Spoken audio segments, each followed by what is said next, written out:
Welcome to The Lock Shop with Nielson and Hustler, powered by Coolbet Canada.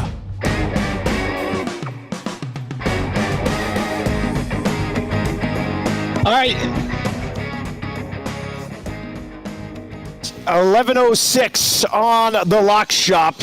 Huss, can you hear me, buddy? How you doing? Oh yeah, buddy. Welcome back. Good, Welcome back. Good to hear you too, my man. How's you guys have been red hot? I've been trying to follow along on the chat. It looks like you guys are on fire right now. Dude, Jake and I, so on Friday when you were gone, we had the revelation that we were into 3-point season and all these teams battling it out were more than happy to get their points and then play an OT. So we've been trying to hit 2-leg double draws. We have so far done this 3 times. It sounds like, I'll just say, it sounds like a ridiculous thing to do. Listen, we've picked 6 games. We've done this 3 times. We picked 6 games. 4 of them have been ties. We gave out a 19-1 winner to start off the week on Monday. I saw that. And last night we had the Jets-Caps game, and St. Louis sort of ran away with that game on Montreal. But I mean, listen, you are coming back to a red-hot lock shop. Patty Knows Puck. Shout out to Pat. He will join us later on for the golf picks. He's gone back-to-back with Patty Knows Puck. I rode with him on that last night. And then I'm not sure this has ever happened. The WST parlay last night was Jets to win, Nikolai Ehlers to score, and Adam Lowry to get a point. And we cashed all 3 legs at the same time on the overtime goal. Was it a Lowry assist on the goal to set it up? Yes. Oh my God. What are the odds of that happening? Jeez, that's nuts. Yeah, I don't think I cannot remember that happening before. Getting all of them, the entire bet being settled and won with all 3 legs cashing on the overtime goal. But it's been fun. A shout out to my guy Billy Ho and the Atlanta Drive. We've been riding them. They win the TGL last night. Just a quick note on the TGL and Billy Ho. I have done a complete 180 on Billy Ho thanks to TGL. Like if you had asked me 4 or 5 months ago, hey, what do you think about Billy Horschel? I'd be like, I don't really like that guy. Now I absolutely love him. And that putt that he hit, I was actually watching it on my phone yesterday from the bar in the arena in between periods. He did it back-to-back nights with the hammer, big bomb, get the 2 points, big comeback. So anyways, it's been a lot of fun. I see George Conlon. Oh, thanks to Huss and the WST for the win yesterday at plus 725. And Jake is correct. Only ridiculous if you don't believe in 3-point season. And I did see Jake already put in the chat, the Islanders Vancouver tie is staring me in the face. That is already locked in, my man. That is already locked in. I'm not sure whether we've got a second tie today, but I can guarantee you that I'll be backing that with another play. How is the trip with the fam? Disneyland's still unreal. I mean, it's just a simple thing. We went down. We weren't messing around. We did 5 straight days. We went Disneyland and then California Adventure, then back to Disneyland, then California Adventure, then wrapped in Disneyland. My family, like me and Muzz and Marshall and Tam, we had 2 days there, and then my parents rolled in for a day. So we had a day with Papa and Nana in the park, and then my sister and my brother-in-law and my nieces rolled in. So we had 2 days with the whole family. It was awesome. I mean, I absolutely love Disneyland. I'd go twice a year if I could go to Disney. Like I love it. I hit all the rides. It was terrific. I've become big roller coaster guy later in my life. I had a lot of fun on the roller coaster. So it was, it was a smash hit. Like the kids got to go swimming with their cousins. Marshall got to have a showdown with Kylo Ren. He got a new Iron Man mask. Elizabeth was having the time of her life with her my 2 nieces who are a little bit older than her, but she just thinks of the world of them. So it was, and it's smooth travel, both going down and coming back, like no delays, no nothing. So it was, it was like a 10 out of 10, buddy. It was a terrific time. That's why they call it the Magic Kingdom. I saw a few. That's true. I love Marsh with the Iron Man mask and Yeah. Also on that one, was that one of those water rides or whatever you're going down and she had her. Yeah, she had her eyes closed and I was along. That was used to be called Splash Mountain. Now it's Tiana's Bayou, but it's a log ride essentially. And it still kicks ass. Like I love the rides, man. I just wanted to keep going on rides. And Tammy's like, well, we should go eat and we should, go see characters. And I'm like, let's get back in line for Splash Mountain right now. But I mean, some of the lines were insane. I mean, a couple of them were up to 2 hours. I didn't stand in those. I was like, come on, I don't want to ride that bad. But yeah, no, it was a really good time. 5 days, probably one too much. But I mean, how many times are you going to go to Disneyland, right?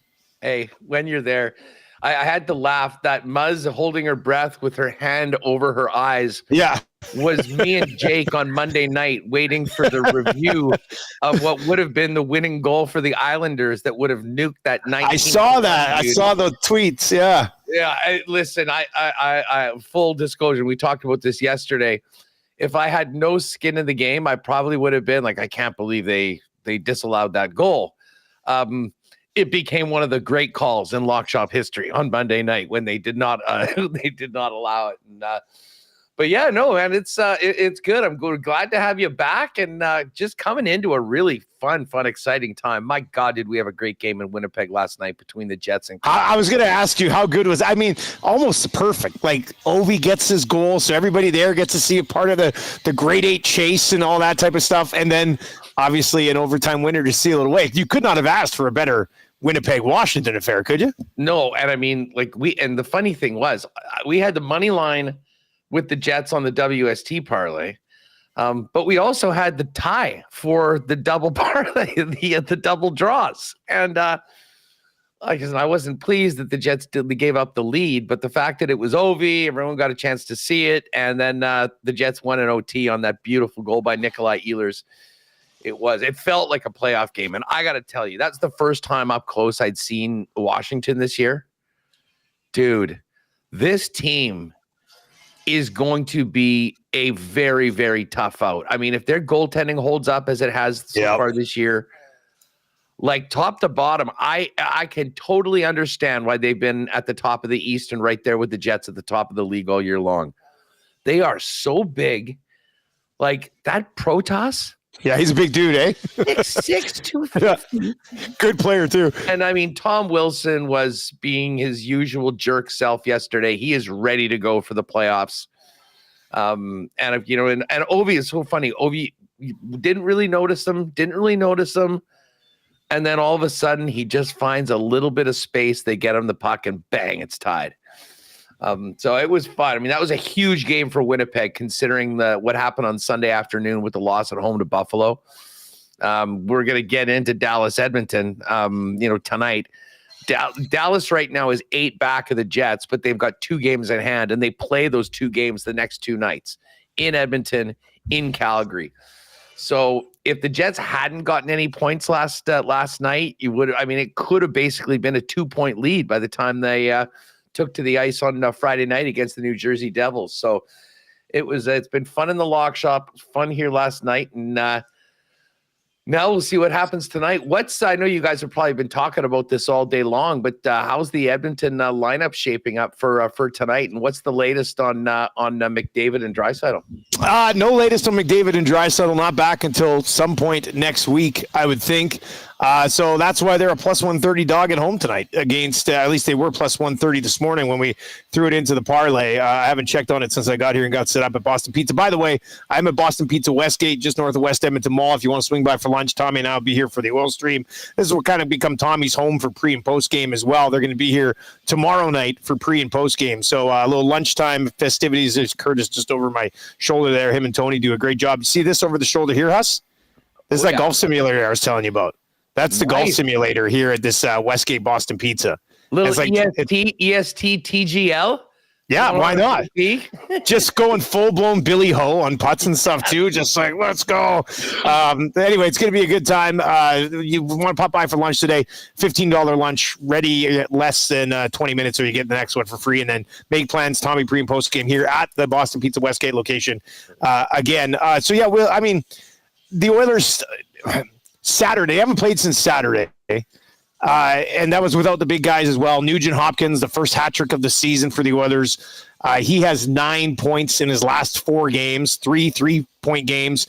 over that stretch. So, Jeff Skinner's been good the last couple of games. So some guys have stepped up here, but I also think tall task tonight against the Dallas Stars without those two big guns. So we'll see what ends up happening on that front. But yeah, the Oilers lineup just looks, significantly different without McDavid and Draisaitl in it. And we'll see what that comes up. To be honest with you, the conversation the last 24 hours in Edmonton here has not been about McDavid and Draisaitl not being in the lineup. It's been about the Chychrun contract for $9 million and what it means for Evan Bouchard heading into negotiations. Now, you would have got to look at Chychrun in that Winnipeg-Washington game. What did you think of the $9 million man? Well, listen, I mean, at his age, with the demand that would be for his services, I think that I think it was a good bit of business on Washington's part, and he gets some security. You know what's interesting, and I had Stephen Wino on WST yesterday, and we were talking about this. Chychrun got a pretty bad hand cut on the weekend. He was questionable for yesterday's game. And Wino made a great point that I'm sure they'd been talking about this deal, but you have, one of those moments where it's a little bit of a freak accident. You realize it could be much worse when you're going into the end of your contract and realize there is an element of risk here. Am I an idiot for not taking the 72 sheets that are on the table? Take it right now, right there. What if that was a tendon? So they did that. I mean, listen, you're always going to play for points. You're always going to pay for points. And Bouchard gets a lot of those. I'm not sure his game is rounded out enough to be paid at that top super elite defenseman level. That's just me. His agent certainly will say differently. And I mean, the Oilers are going to have tough decisions to make. I mean, we've already seen what the cap did to, the team in the offseason. And by the way, I saw you. I mean, Holloway, he's on fire. I talked about 60-point season, man. 60-point season. You could have kept him for $2 million. Now, different opportunities, but Podkolzin's been playing in their top six most of the year. Dylan Holloway would have been a top six forward here for over $2 million. It would have been a bargain of a deal. So, I mean, the Broberg one, you didn't want to pay him. Broberg had 4 points last night as well. But the Broberg one, you don't really, I understand why you don't want to pay him that much. But the Dylan Holloway thing, they didn't have to. They could have got business taken care of. They would have cost them significantly less if they had just went out and signed them at the time. They were way overpaid by St. Louis to get the offer sheets done. But I think we all knew that those deals were out there at significantly less, but they prioritized Arvidsson and Skinner and everything they did on July 1st and thought they'd really squeeze those players and get them super cheap, and it blew up on them. All-time backfire, just an all-time backfire. It just, there's no it's just an all-time shitty move. I mean, that's what happened. And the Blues, I mean, the Holloway retweet was one thing. He's got 20 points in his last 17 games since the break. But what is St. Louis is 13-2-2. They've taken that wild card spot away from Calgary and Vancouver. I think I saw another tweet last night. The Blues are the highest scoring team in the league since the break, and also the third best defensive. They're playing a legitimate playoff contender right now. Yeah, I will say this. They haven't really been beating up the beasts of the league. This is their winning streak. Habs, Predators, Blackhawks, Canucks, Predators, Ducks, and a decimated Wild team. I mean, not many in there. What, three tough games? Part of the reason why their odds were better than maybe that you would have thought they would have been when they were 4 back of those other teams is because they had such a big advantage in the strength of schedule. I'm just pulling up St. Louis's schedule moving forward because they have eaten up. Now, they've got Nashville tomorrow night. They're in Colorado on Saturday. Then they get Detroit and Pittsburgh at home, another game against Colorado, a visit to Winnipeg, a visit to Edmonton. So, I mean, the toughest games on their schedule are still to come, and then they finish with Seattle and Utah.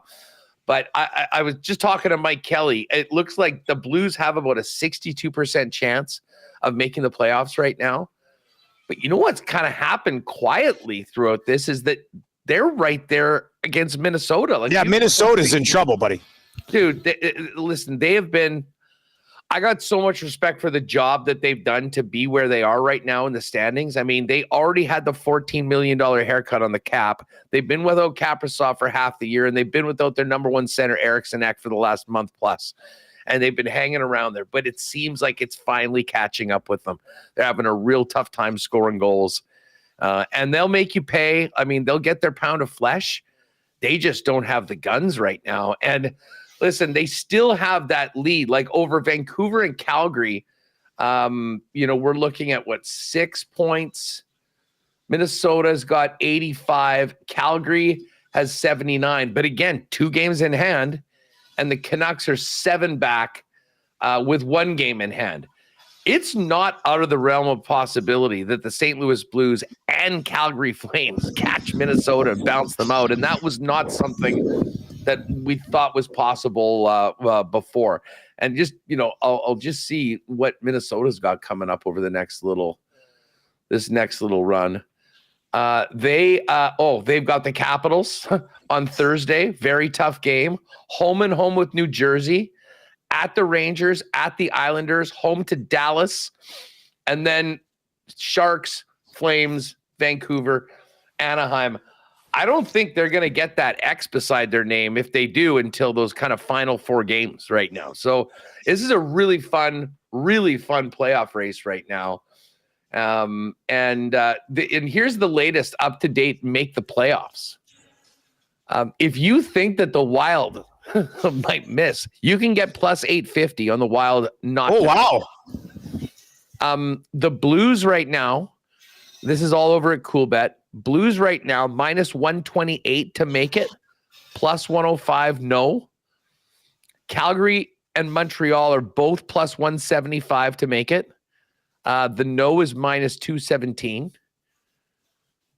What's interesting, looking at the East for a minute, Ottawa's pretty much in. They've given them a 95% chance of winning, even with that loss to Buffalo last night. And I know Sens fans don't feel good. Montreal is that next team, but it's really, it's going to be one of Montreal, who's plus 175, Islanders plus 230, Rangers 3-1, or Columbus 4-1. And based on some of the numbers, I was just talking with Mike, when you dig down, the Columbus has a better chance of making the playoffs than the Rangers do. I think there's some value on Columbus at 4-1, certainly as opposed to the Rangers at 3-1. But I kind of do feel like it's going to come down to Montreal and the Islanders. And wouldn't that be hilarious? Patrick Waugh, an opportunity. That would be something. Stick it to his old team if they can make it happen. But they're still hurting about that lost point against Columbus. Like that call. It ended up getting 2 points for Columbus. It took one off the board for the Islanders. It is so tight coming down the stretch. Like we could look at that play in that game. That'd be it. 19-1 double draw day in the lock shop. That ends up being a huge moment when it comes to the playoffs in the East. Four games tonight. We're going to dive into those here. Patty's going to pop by because it's a Wednesday. We'll be talking golf, Houston Open. Just on this, what'd you say? The Minnesota number was plus 850. Here's their schedule the rest of the way, okay, guys? Mm-hmm. To miss, plus 850 to miss. Here's what the Wild have the rest of the way. Washington, back-to-backs, a home and home with New Jersey. The Rangers, the Islanders, all in a 3-game road trip. Then they're back home against Dallas. Then they wrap up the season with what could determine this thing. They get San Jose. You got to have that. Then they come up to Canada, hit Calgary and Vancouver on a back-to-back Friday and Saturday, the final weekend of the season. And then they wrap against Anaheim. So, Anaheim's in there. San Jose's in there. Every other one of those teams is fighting for their playoff lives as well. Like that is, there's not a ton. Like they get Washington and Dallas. Not a ton of, jerseys. I don't know, plus 850 might be worth a little sprinkle here. Listen, as a guy that absolutely hates the Minnesota Wild, I would take great pleasure in cashing a ticket on that. What's interesting is that I could see them making it, but making it an 8th and getting caught by St. Louis. And if that happens, and the Jets hold on to first, we'd have Jets Wild in the first round. These two teams already hate each other. And it would be a fun series because a lot of Winnipeg fans and Minnesota fans could drive back and forth to the games. I kind of been always hoping it would be Vancouver or Calgary so we could have a direct flight out. It would be easier, but that would be even better, I think, for the rivalry. You want to get into these games tonight? Yeah, I got the starting goalies here. Yeah, I'll give you the starting goalies and we'll get into these games tonight. Chicago is at home. Spencer Knight will go for them. Markstrom gets the start for the New Jersey Devils tonight. Sorokin is confirmed for the Islanders. Demko unconfirmed for the Canucks. Just a massive game there tonight for both of those teams. Stuart Skinner will go for the Edmonton Oilers. Ottinger unconfirmed at this moment, at least, for the Dallas Stars. And then Boston is in Anaheim later tonight. Lucas Dostal and Jeremy Swayman listed but unconfirmed right now between those two teams. So, Wednesday nights are usually a 4, 5, maybe sometimes a 6-game schedule, maybe sometimes a little bit less than 4. So we do have 4 games tonight. Huss, what are you looking at on this board? Well, as Jake put in the chat, I mean, the first thing I look at right now when we're looking at the games is who's going to OT. And I'm telling you right now, there is one game, and that is the Islanders and Canucks. Both need the points. That to me has regulation draw written all over it. I don't think we've got another one on the board tonight. I'm really interested in this Dallas Edmonton game for a multitude of reasons. But I have to admit, without McDavid and Draisaitl, I thought the Stars might actually be a bit bigger of a favorite. Now, credit to the Oilers, and how about Nuge on the weekend in that game against the Kraken? I mean, that was what a luxury to have a guy like that just quietly sits in the shadows, does his thing, and then when you need him desperately to produce with your top 2 guys out, he comes up with a performance like that. Well, you know what's crazy? Quickly on Nuge, I did the math on this morning. Over his last 4 games, he has 9 points, which is more than he had in the entire month of October, the entire month of November, and the entire month of January. Like, he didn't even have 9-point months, and he's got 9 points in his last 4 games. He's shown his value to the team right now as he does all the time. I mean, I'm just assuming Dallas is going to win. I mean, we've been in this mindset that Dallas is going to win every single time they come out right now. I would love it if the Oilers did win this game tonight, but I have to admit I'm kind of leaning Stars. And I have no idea about the Bruins and the Ducks. Like, the Bruins, they lost to the Sharks in San Jose on Saturday, I believe it was. They're basically right down there with the likes of the Ducks right now. That's why they're a plus 110 underdog tonight. But I do love the draw in Vancouver Islanders. And but again, I mean, we could pick a side on the money line. I mean, that's the beautiful thing. Yeah. I mean, we've been getting teams like last night. We had the game to go to overtime and one with the Jets to win, and they both came in. I know it's probably not popular with the ESTers to take Dallas in this game. I mean, do you have is there a total that you like maybe in that game? Man, I don't know. What's interesting here is that the Oilers were plus 130 this morning. Now they're just plus 115, which is a pretty good little chunk of movement in the last 3 hours, essentially, here in this game, moving in the direction of the Oilers in this hockey game. So Dallas opened up at minus 150. Yeah, and then it's moved because Edmonton this morning was plus 130, so that line has moved a little bit there. I mean, we have the EST parlay. If somebody really wants to get on the Oil tonight, Oilers money line plus a point for Nuge, Skinner, and Bouchard, and that was almost 7-1 earlier this morning. So I mean, if they want to make that play, certainly can. I mean, it wouldn't be a bad idea if we did. Let's just say we went. What would it be if we took Canucks, Islanders to go to overtime, and Dallas just to win tonight, Huss? What's that? Have you put that number in? That's exactly what I was thinking. And it's plus 605. Jeez, that's a nice number. Basically double. It is. Yeah. I mean, it is. Like, I'm just thinking about, I mean, I guess if we wanted to take the Ducks, we could. That's actually come down to minus 125. But I don't trust either of those teams. I mean, it's really hard to really hard to get on that.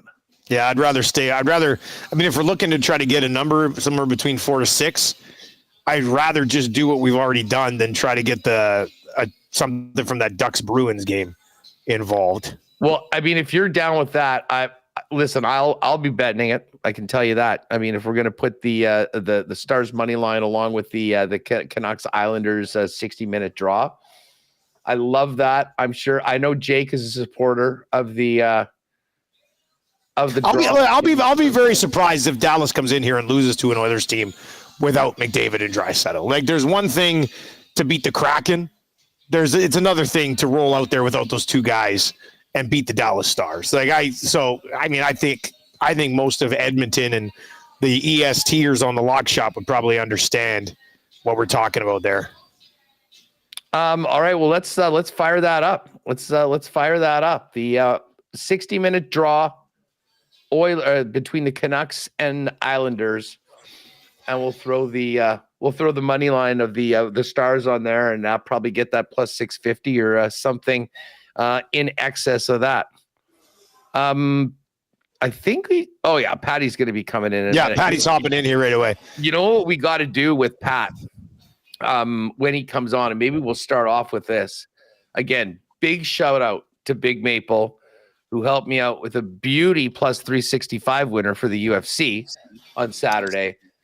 UFC 315 is coming to Montreal, and the Coolbet boys have a hell of a contest for people that like to bet UFC. And as someone that's been lucky enough to see some of the Coolbet contests and contest winners in the past, I urge people to get in on these sort of things, because if you're lucky enough to get the call and win it, I mean, the trips that they put together are absolutely world class. And I mean, this is to be we might not have Joe Rogan coming north of the border. Joe Rogan doesn't come to Canada anymore. UFC 315, but you could potentially be at UFC 315. So maybe we'll get Pat in and we can kind of kick off that with the information for all the lock shoppers. It'd be very cool. We saw Brandon win from a lock shop poker going to Costa Rica. Maybe one of our own could be going to the UFC in Montreal. Patty, what do you got going on here, man? Yeah, the Best on Bets campaign is back, and this time we're headed to Montreal. Huss mentioned it. UFC 315 is a big opportunity to head to Montreal for a UFC pay-per-view event. All you've got to do is spend $25 on UFC action from this weekend leading up until April 20th. And for every $25 that you spend, you will be entered into the raffle. As it goes on, you can go down to the bottom. There is a leaderboard, so you'll be able to see where you stand, how many tickets into that raffle that you get. And just so you guys know, it does not matter how many tickets you accumulate. It doesn't mean if you have the most, it's just your chances are higher and higher. So the more you spend, the higher chances you get. But hey, you could spend one $25 money line bet this upcoming weekend, or maybe it's a bunch. It all that matters. All you got to do is make that one bet of $25, and that will equal one raffle ticket. Gets you travel accommodations for two, so you and a buddy, girlfriend, whoever it may be. 2 nights hotel accommodation, or Huss. Maybe you bring Huss. I'm available. 2 tickets to UFC 315 on May the 10th. And then, of course, if you don't win that is the grand prize winner. It's also $250 Coolbet bonus for the second place prize. And then the third place winner also will get a Coolbet merch prize pack. So not only, I mean, of course, obviously you want to win the best on bets and win a trip to Montreal, but there are other ways you can win as well. Yeah, I just actually, and what you're going to want to do, gang, is get on over and just click on promotions. It's the first one, top left corner. I just went in. You can read all the rules, the dates and everything on that, the pricing. But at the bottom, it'll take you in, and basically you just click on that opt-in for BOBMTL. You'll see that it's activated on your account, and then throw in a 25-er on something, and you'll get in there for the event this weekend. And then obviously that event is last weekend of the NHL regular season, the 15th, Saturday night, Montreal. That place is going to be unreal. That's that Montreal and Quebec totally loves their fighting. Obviously, GSP I mean, I've been there for some hockey games beforehand, and there's nothing like it. I have a feeling that this UFC there is going to be something that any sports fan would want to be a part of. Yeah, Montreal's an awesome city, especially when you consider it's going to be when the time of year in the spring. So weather is starting to heat up. Montreal's an awesome spot. And you said it. When you think of UFC in Canada, you think of Quebec, you think of Montreal. So this is going to be an awesome trip. I'm not too sure if myself or Jake will be going. I know we'll be putting our bids to be there. I know Ange will be there, friend of the program, Coolbet. Ange will have boots on the ground. But yeah, it should be an awesome weekend. Should be a lot of fun. Patty, you know Puck lately. Is this what I'm hearing while I was gone? Patty knows Puck very much. Apparently so. From what it was. Thank you, Patty. Thank you again for last night. You're welcome. 2 parlays in a row tonight. I had a really cold Thursday and Friday when it came to Patty brackets, our spread competition for March Madness. But then Saturday, it slowly started to turn things around. Sunday was an all-time day for me. And since then, I've kind of let the good times roll since then. So I haven't put a parlay together just yet. I've been a little bit busy in the lab getting ready for the Houston Open. But I will tell the folks in chat right now, Patty Knows Puck will be up at some point in the combo cards. Keep your eyes peeled, and we'll look to go 3 for 3 and keep those good times rolling. Excellent. Good stuff. Hey, how'd golf go last week, boys? What did I miss on the golf scene last week? Victor Hovland, man. Victor Hovland. It was back from the dead. Yeah. So whatever your picks went in this week, maybe recent form doesn't really matter anymore. Some of them work for me, some of them don't. But Victor Hovland cast our Sepp Straka top 20 heater finally came to an end. But Huss's pick, which I rode with him for his 30% boost, obviously didn't use my profit boost for it, but I still bet it. Corey Connors inside the top 20. I think that's 3 top 20 or top 10 finishes for the Canadians. So I think come Masters time, we're going to be circling our cards. And I think it's an absolute auto bet for us. Valspar, the 2-time champion, I think we have no choice but to bet him there next week as well in Texas. All right, well, let's get into the Houston Open here. What do we need to know about this course? What do we need to, I know I was reading, keep it. I mean, it's a long course. If you're deep off the tee and you can putt, you're going to be in contention here.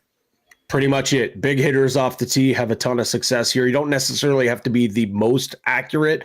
The rough isn't overly penal, but it's better to be long and straight. Duh, that's the game of golf. But yeah, those guys who can really melt the ball off the tee are the guys that have the advantage. You mentioned it as well.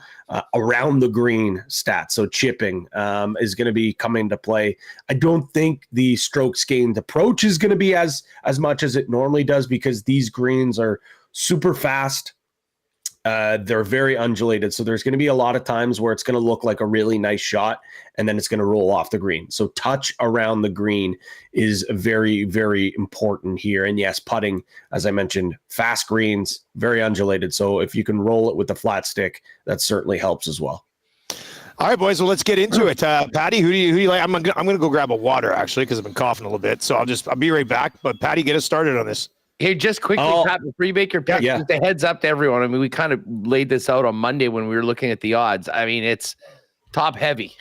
Scotty Scheffler plus 350, Rory plus 750, and then it goes all the way to 27-1 on Aaron Ryan. He's the only player under 30. Tony Finau was 33. He's now at 30. Davis Thompson's moved to 32. And then we've got Jason Day at 33. There have been guys that have gone the other way, though, getting a better number today than we were earlier in the week on Wyndham Clark, JJ Spawn, Sung J M, who are all at 37-1.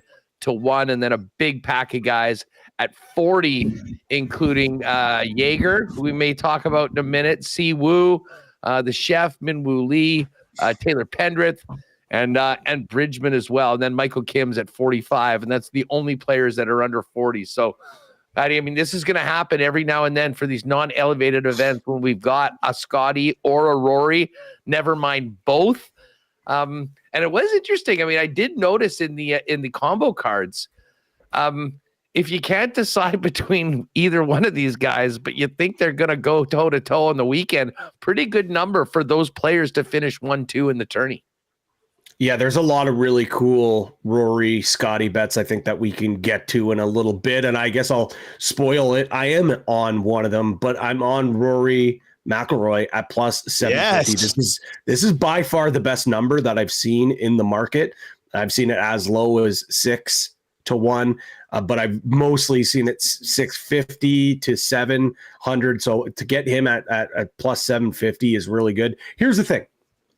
I'll say this is a 2-horse race. Yes, in some of these non-elevated events, though, we have seen more long shots win it. But I think there is such a vast drop-off between the top two and everyone else.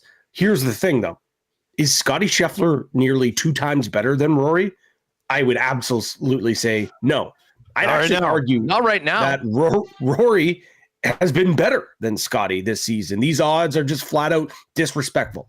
Sure, Scotty might win this thing. He was great here last year. He was a 4-foot putt away from sending this thing into a playoff last year. I get it.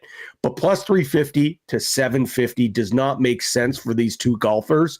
So I will take Rory at plus 750. That's where my card starts.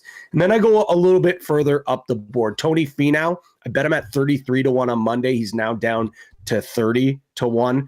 He loves playing in this tournament. And he won back here in 2022, and he had a runner-up finish here last year as well. As we found out last week, maybe recent form does not matter, and course history and just finding the right fit might be the play here. So I'm going to go with this route with Tony Finau. In fact, Matt Vincenzi did point out in his article this week, Finau showed that he's capable of winning and competing at this golf course when he's not in best form.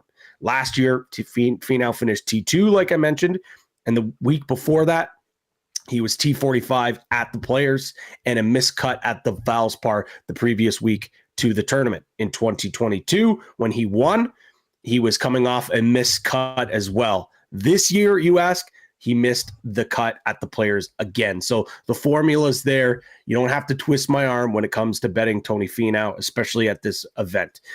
You already mentioned his name, the chef. I'm cooking this week with Min Woo Lee, 40-1. I know I just said sometimes recent form doesn't matter, but here I'm going to say it matters because Min Woo has been on a steady tear to start this season. The chef has finished inside the top 20 in 5 of his last 7 starts to 2025. He finished T20 at the Players. And to be quite honest, if it wasn't for an absolute meltdown of a Saturday, he could have been in contention inside the top 10. Where he strayed that weekend, like a lot of Min Woo showings, was his irons. He is really struggling and has always struggled. He's not that elite ball striker that we see with a lot of these great players on tour. But as I said, I don't think ball striking is going to matter as much. He melts the ball off the tee. He is great around the greens. He's got great hands, and we know he is an elite putter. Although he's never played this golf course before, I think this is tailor-made for Min Woo. 40-1. The number just does not make sense to me, so I'm going to bet him here. And because it has been a little bit of a heat check this week, I'm going to take a long shot here. Alejandro Tosti. 300-1. This guy finished. Where'd this come from?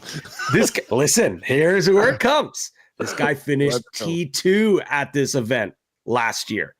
He is 5'6" from Argentina, but he absolutely nukes the ball off the tee. Currently 6th in driving distance on tour. This is not an advanced number, but I get for pound, he's got to be the longest guy off the tee on tour. Actually, in strokes gained over the past 16 rounds at this golf course, he is in second. He's also second in the field in putting on fast greens over the past 36 rounds. So yes, he melts the ball off the tee, but he also is a great putter on fast greens. So at a 300-1 long shot, give me the little Argentinian, Alejandro Tosti, I am going to ride with him as my last outright bet. He sounds made up. 5'6". Like, come on. He was right there. I mean, he was the runner-up, one stroke back of Jaeger last year, along with Scotty and Taylor Moore and Fino and Thomas Detry. So I could not. I just put a fin down on it. How could I not? I mean, can you imagine if Patty dropped that on us and the guy won and we just said, wow, man, interesting pick. No, that would suck. You want to talk about a FOMO bet? That's it right there. I am going to listen. I got a lot of time for the McIlroy pick. I think I'll probably dabble in one or two of those exclusives that sort of gives me some coverage of Scotty and Rory. But again, in fields like this, it's very tough for me to go to one of those two favorites. So I'm going to back it up a little bit. I'm going to ride with you on Tony. I mean, listen, I'm the last guy that needs an excuse to get on Tony. Patty kind of laid it out. I mean, second last year, winner the time before he was there. This is a perfect spot for him. And he's a guy that's played against the top players, has won in the past, has some big wins. You know, if he gets going, and certainly, I mean, we know how much he can smash the ball. You know, he could be right there with Rory and Scotty. I mean, I think if those guys are on the top of their games, one of them is going to win it. But there's no guarantee that happens, especially with how much golf they've been playing over the last little while. So Tony's in. The other pick, and I'm glad we're doing it today, that I didn't bet it earlier on, is Wyndham Clark. Like, Wyndham Clark to me at 37-1 might be the best value play when we're talking about outrights. To me, Clark is one of a handful of the truly upper echelon world-class golfers that are in this field. He's been playing well. I mean, he did have that WD a couple weeks ago, which wasn't good if you were on him. But or if you're a fan of the Bay Hive. yes, for sure. You know that I switched my allegiances a while ago. But yes, it did harm the Bay in the TGL playoffs. But the fact, I mean, if he is good to go and he's healthy and he's feeling it, outside of Scotty Scheffler and Rory McIlroy, he have as good a chance as anybody in this field. That's fair. You're right. And again, he's won before. So I'm going to throw a sprinkle down on Wyndham Clark at 37-1. Fino at 30. Wish I got it at 33, but again, you win some, you lose some when you're waiting. And then the other guy is Jaeger himself. Jaeger won this tournament last year, and when you look at what he's done so far this season and even recently, he's been very competitive. Now, he shot a 72 on the on Sunday at the Valspar and finished T36. But man, he came out of the gate really well with the 67, and that's another course where you want to be able to hit it long, and it is punitive if you're not on your game. And to go sub 70 with 2 rounds in that, I mean, I think his game's in a pretty good spot. And then you back it up, T20 at the Players, and before that, T6 at the Mexico Open. And like the Mexico Open, another Finau course, a place that he's won before. So I think that when you combine the course history and the good vibes for him coming back as defending champ in the year that he's had so far, there's some nice value on him at 40-1. So I'm going to kind of nibble in that next tier because normally that next tier from the favorites is usually in the teens. These are now well into the 30s. So Finau at 30, Wyndham Clark at 37, and Jaeger at 40. And do we want to wait? We'll get our 30% win boost at the end after Dusty's picks. Yeah, let's do that after here. Yeah, let's okay. So I'm on Minwoo Lee. Patty, you already laid him out at 40-1. I think with the way he's been playing, that number doesn't line up to me. He's gained strokes putting in 6 of his 7 starts this year. He's been putting extremely well. You talked about what he can do off the tee. So I'm with you on Minwoo. Wyndham Clark just missed my pick. So if we want to throw Wyndham Clark into some sort of parlay, I'm 100% on board with that. I would be more of a Rory play than a Scotty Scheffler play this week. I'm probably going to stay away. Well, maybe I'll get a little bit on Rory, but I'll probably stay away from those two for the picks here. Aaron Rai at 27-1, the third guy on the list. I don't mind him being the next guy down. You have to go quite a ways down, but I mean, he's been absolutely excellent at Memorial Park. 2 T7s and a T19 in 3 times he's played here. So he's been top 20 all 3 times he played here. His putting is about as high a level that we can see from him right now. And he's got 4 top 15 finishes already this year. So, when we get down to that next tier, the numbers on Wyndham and Min-Woo Lee are too good to probably pass up. But in that other group of the other guys who've been playing well so far this year, I think Aaron Rai at 27-1 is not a bad play either. And then this one, you mentioned Vincenzi. I got this from Vincenzi's article. A little bit of a longer shot at 66-1. Max Gracerman. I don't know how many times we've mentioned his name on the Lock Shop so far, but he's had, yeah. This is it, right? Is this not the first one? 3 consecutive top 25 finishes and was T7 here last year and gained 4 strokes putting at the event last year. And actually is one of the top putters statistically on the entire tour so far this season. So a little bit of a longer shot. But Vincenzi had some good information on him as well, and that's at 66-1. So Gracerman at 66-1. It's not the toasty play at 300-1, which I did get on. Well, after you had done that, I hopped over. You're right. That'd be the worst FOMO of all time. Hitting all that. If you guys got that stuff, I got on that one as well. So I'm on Rai, Min-Woo Lee, Gracerman, and then I'm totally not opposed to anything Rory or Wyndham Clark related. So let's do our boost, a 30% boost, and then we'll put together a little parlay here. So what are you guys looking at? What's the play on this? Haas, I'll let you go first, buddy. Yeah, well, listen, I've got 2 T20 bets, and I basically sort of flipped the coin between them. I'm taking Tony T20 at plus 150. I'm taking Wyndham Clark T20 at plus 175. And I would handicap those guys basically very similar. I'm getting a better number on Wyndham, so I used the 30% win boost on Wyndham Clark. But to me, it was a coin flip. I like both of those guys to be in the top 20 and contend. So it was 6-1, half a dozen of the other. But I locked in on Windy with the 30% win boost for a top 20. So before I decided that I was going to bet Rory, my play here was going to be Rory and Scotty versus the field plus 230 and then get that 30% boost. But the fact that I've already got a piece of Rory kind of left me like, well, I'm already on Rory. But now I'm thinking though, maybe this is a little bit of prevent defense. So now I get a piece of Scheffler and Rory. Mm-hmm. So I'm not going to have that FOMO if Scotty runs away with the tournament, ends up winning. So you know what? I will change my mind. That will be my 30% boost. But like you, Huss, Tony Finau top 20 is a play that I like. Wyndham Clark top 20 was a play that I had circled as well. And the other top 20 that I really like a little bit further down the board, he almost made my betting card. Matt McNeely plus 210 to finish inside the top 20. He's really struggled as of late, but his profile, the way that he is a player, really seems to fit this golf course. So don't think I can bet him outright, but I'll bet him for a top 20 instead. For my top 20, I'm going to go to one of the guys that Huss had mentioned a little bit earlier on, and that's Jaeger. Jaeger 30% boost at plus 350 in top 10. So you go top 10 on Jaeger.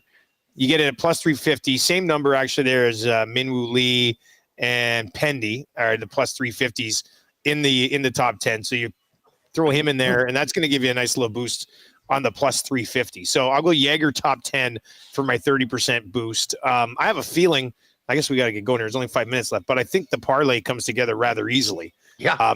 What do we do here? Huss, you already laid this out for us? Well, Jaeger, Wyndham, Tony Finau, T20. Okay. Finau. I was going to say Min-Woo because Dusty and I are on him, but we could go Min-Woo instead of Jaeger and just go Clark, Finau, Min-Woo Lee top 20. But I got Jaeger on top 10. I'm good with whatever. Who's I'm good with those other guys too. To me, Min-Woo is maybe a little bit more of a boom or bust play, like to be like right up at the top or potentially miss. Then Jaeger? That's what you're thinking? Yeah, I think you're getting a better number on Jaeger. You're getting 175. With Min-Woo, you're getting 150. I've already got a piece of Min-Woo, so this will then maybe allow me to get a piece of Jaeger. So I'm okay with that. And I'm fine with it too. Like I said, I'm already on Tony, and like I told you, Haas, I really, really was thinking about Clark. The neck thing just scares me, but if he's healthy, we're laughing here. Yeah, I mean, we got 2 Jaegers, we got 2 Phenols, we've got some support for Windy. Yeah. I say we lock those boys in and get them up for T20s. I like it. I think that'll be a pretty good number when it's all said and done. Haas, what's coming up on WST today? Well, I mean, Victory Wednesday, it'll be the vibes will be high after that win last night against the Caps, not to mention the WST parlay. How about that, Patty? All 3 legs cashing on the overtime goal. I still can't get over that. Oh, and a quick note, shout out to Jake and F-Dog. They're always on it. It's already up, the partner parlay. The 60-minute tie draw between Islanders Canucks, so that game to go to OT, and the Stars money line boosted from plus 605 to plus 694 right now. It is up in the combo cards. And I guess Dusty, you mentioned there's an EST parlay for tonight's. There's an EST parlay over in the exclusives as well today that you can get on. Nuge, Bouchard, Skinner with a point, and the Oilers to win is where you can find that. It's over there. It's plus 650. So that's also I totally forgot my Greggy's golf special is already up. Yeah, what do we got? Scotty Scheffler top 20, Mav McNeely to make the cut, Minwoo Lee to make the cut, and Tony Finau all to make the cut. Plus 252, boosted it up to 289. Keep refreshing your browser all afternoon for Patty Knows Puck. Gonna go 3 in a row. Yeah, there we go. All right, that's going to do it for the Lock Shop today. We got Oil Stream coming up here live from the Westgate Boston Pizza, just north of West Edmonton Mall. If you want to swing on by for lunch, Tommy and I will be here with the Oil Stream. Thank you very much for joining us on the Lock Shop today. Best of luck tonight if you're riding with us, and we'll talk to you tomorrow.